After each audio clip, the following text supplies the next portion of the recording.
भूत की कहानी। रौनकपुर नाम के एक शहर में राजा रौनक सिंह का राज हुआ करता था। वो हमेशा अपनी प्रजा के हित में कार्य किया करते थे। वहाँ की प्रजा बहुत खुश रहती थी। एक दिन गिद्ध आकाश में भूतिया पेड़ के बीज लेकर उड़ रहा था। जैसे ही गिद्ध रौनकपुर पहुंचा तो उसके मुंह से एकदम बीज रौनकपुर के बीचों बीच गिर गया। बीज भूतिया था, इसलिए अगले ही दिन वो पौधा बन गया। वहाँ के स्थानीय निवासियों ने जब पौधे को देखा तो हैरान रह गए, क्योंकि पौधे का रंग काला था। बाद में लोगों ने आपस में चर्चा की और यह समझा कि खेत में उगने वाला कोई घास पात या वनस्पति होगी। दूसरे दिन वो पौधा काफी बड़ा हो गया। लोगों को और ज्यादा दुविधा हुई कि एक ही दिन में ये पौधा इतना बड़ा कैसे हो गया। होते होते वो पौधा तीसरे दिन पेड़ बन गया। समय बिता और लोग भी तेजी से बढ़ने वाले पौधे के बारे में सोच कर परेशान हो रहे थे। वो इस मामले को राजा के पास लेकर गए। ऐसे जादुई पौधे का पता चलते ही राजा तुरंत उस जगह पर पहुंच गए।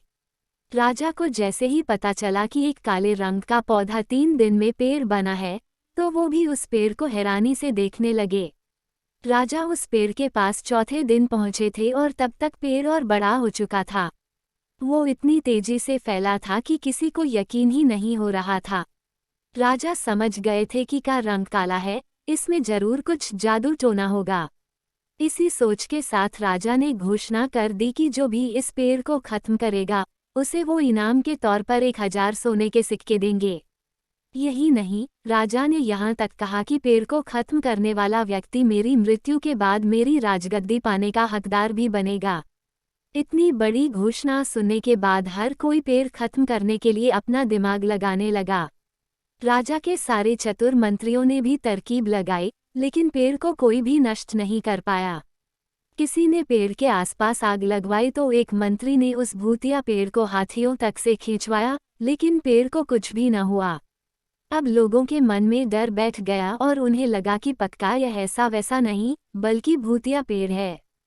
तभी उस गांव के एक समझदार व्यक्ति को राजा की घोषणा का पता लगा। जानकारी मिलते ही वह अपने गुरु के पास भूतिया पेड़ से जुड़े रहस्य को जानने के लिए पहुंच गया।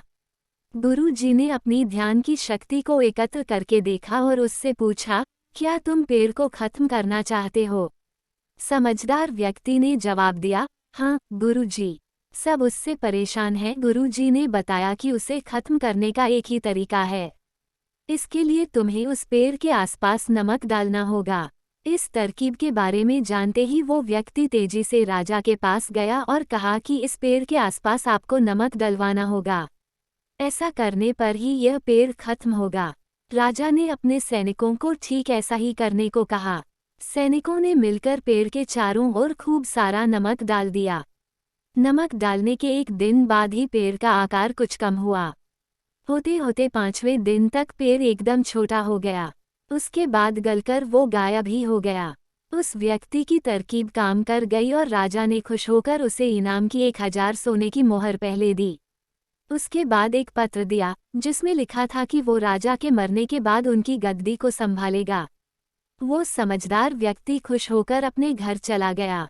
कहानी से सीख, ऐसी कोई मुसीबत नहीं होती जिसका समाधान न किया जा सके।